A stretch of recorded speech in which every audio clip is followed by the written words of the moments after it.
بسم اللہ الرحمن الرحیم، اللہ کے نام سے جو رحمان اور رحیم ہے۔ وما محمد الا رسول قد خلت من قبله الرسل افإن مات او قتل انقلبتم على اعقابكم ومن ينقلب على عقبيه فلن يضر الله شيئا وَسَيَجْزِي اللَّهُ الشَّاكِرِينَ۔ محمد اس کے سوا کچھ نہیں کہ بس ایک رسول ہیں، ان سے پہلے اور رسول بھی گزر چکے ہیں، پھر کیا اگر وہ مر جائیں یا قتل کر دیے جائیں تو تم لوگ الٹے پاؤں پھر جاؤ گے؟ یاد رکھو، جو الٹا پھرے گا وہ اللہ کا کچھ نقصان نہ کرے گا، البتہ جو اللہ کے شکر گزار بندے بن کر رہیں گے انہیں وہ اس کی جزا دے گا۔ تو تم لوگ الٹے پاؤں پھر جاؤ گے۔ جب نبی صلی اللہ علیہ وسلم کی شہادت کی خبر مشہور ہوئی تو اکثر صحابہ کی ہمتیں چھوٹ گئیں۔ اس حالت میں منافقین نے، جو مسلمانوں کے ساتھ ہی لگے ہوئے تھے،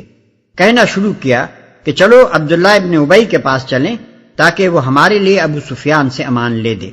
اور بعض نے یہاں تک کہہ ڈالا کہ اگر محمد صلی اللہ علیہ وسلم خدا کے رسول ہوتے تو قتل کیسے ہوتے، چلو اب دین آبائی کی طرف لوٹ چلیں۔ انہی باتوں کے جواب میں ارشاد ہو رہا ہے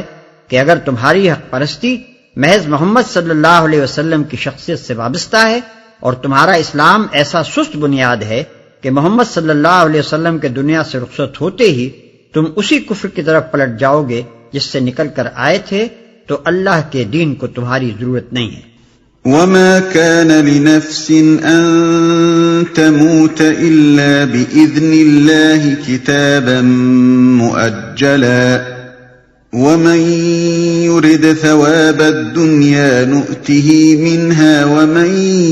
يرد ثواب الاخره نؤته منها وسنجزي الشاكرين۔ کوئی ذی روح اللہ کے اذن کے بغیر نہیں مر سکتا، موت کا وقت تو لکھا ہوا ہے۔ جو شخص ثواب دنیا کے ارادے سے کام کرے گا اس کو ہم دنیا ہی میں سے دیں گے، اور جو ثواب آخرت کے ارادے سے کام کرے گا وہ آخرت کا ثواب پائے گا، اور شکر کرنے والوں کو ہم ان کی جزا ضرور عطا کریں گے۔ موت کا وقت تو لکھا ہوا ہے۔ اس سے یہ بات مسلمانوں کے ذہن نشین کرنا مقصود ہے کہ موت کے خوف سے تمہارا بھاگنا فضول ہے۔ کوئی شخص نہ تو اللہ کے مقرر کیے ہوئے وقت سے پہلے مر سکتا ہے اور نہ اس کے بعد جی سکتا ہے، لہذا تم کو فکر موت سے بچنے کی نہیں بلکہ اس بات کی ہونی چاہیے کہ زندگی کی جو مہلت بھی تمہیں حاصل ہے اس میں تمہاری سعی و جہد کا مقصد آخرت کے ارادے سے کام کرے گا۔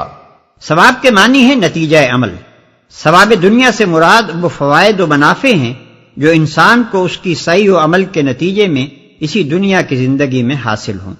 اور ثواب آخرت سے مراد وہ فوائد و منافع ہیں جو اسی سعی و عمل کے نتیجے میں آخرت کی پائیدار زندگی میں حاصل ہوں گے۔ اسلام کے نقطہ نظر سے انسانی اخلاق کے معاملے میں فیصلہ کن سوال یہی ہے کہ کارزار حیات میں آدمی جو دوڑ دھوپ کر رہا ہے اس میں آیا وہ دنیاوی نتائج پر نگاہ رکھتا ہے یا اخروی نتائج پر،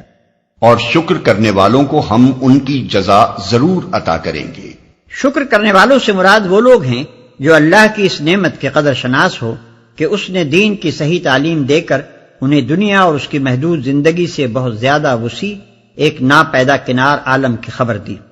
اور انہیں اس حقیقت سے آگاہی بخشی کہ انسانی سعی و عمل کے نتائج صرف اس دنیا کی چند سالہ زندگی تک محدود نہیں ہیں بلکہ اس زندگی کے بعد ایک دوسرے عالم تک ان کا سلسلہ دراز ہوتا ہے۔ یہ وسعت نظر اور یہ دوربینی و عاقبت اندیشی حاصل ہو جانے کے بعد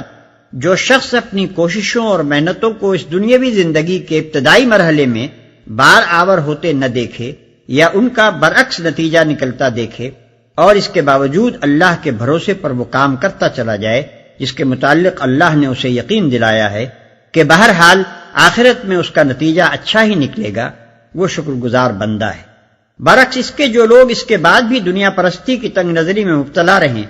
جن کا حال یہ ہو کہ دنیا میں جن غلط کوششوں کے بظاہر اچھے نتائج نکلتے نظر آئیں ان کی طرف وہ آخرت کے برے نتائج یہ پرواہ کیے بغیر جھک پڑیں، اور جن صحیح کوششوں کے یہاں برابر ہونے کی امید نہ ہو یا جن سے یہاں نقصان پہنچنے کا خطرہ ہو، ان میں آخرت کے نتائج خیر کی امید پر اپنا وقت، اپنے مال اور اپنی قوتیں صرف کرنے کے لیے تیار نہ ہوں،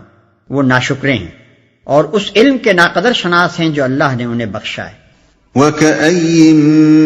مِّن نَّبِيٍّ قَاتَلَ مَعَهُ رِبِّيُّونَ كَثِيرٌ فَمَا وَهَنُوا لِمَا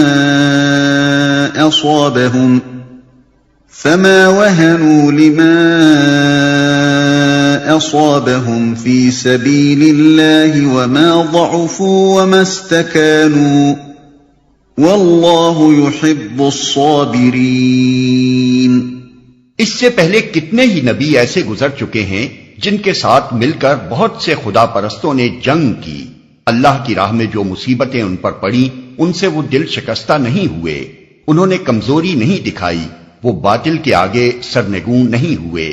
ایسے ہی صابروں کو اللہ پسند کرتا ہے۔ وہ باطل کے آگے سرنگوں نہیں ہوئے، یعنی اپنی قلت تعداد اور بے سر و سامانی اور کفار کی کثرت اور زور آوری دیکھ کر انہوں نے باطل پرستوں کے آگے سپر نہیں ڈالی۔ وَمَا كَانَ قَوْلَهُمْ إِلَّا أَن قَالُوا رَبَّنَا اغْفِرْ لَنَا ذُنُوبَنَا وَإِسْرَافَنَا فِي أَمْرِنَا وَثَبِّتْ أَقْدَامَنَا وَانصُرْنَا عَلَى الْقَوْمِ الْكَافِرِينَ۔ ان کی دعا بس یہ تھی کہ اے ہمارے رب، ہماری غلطیوں اور کوتاہیوں سے درگزر فرما،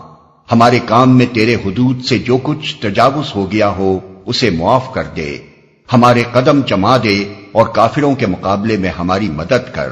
فآتاهم الله ثواب الدنيا وحسن ثواب الآخرة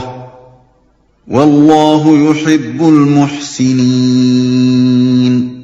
آخر کار اللہ نے ان کو دنیا کا ثواب بھی دیا اور اس سے بہتر ثواب آخرت بھی عطا کیا، اللہ کو ایسے ہی نیک عمل لوگ پسند ہیں۔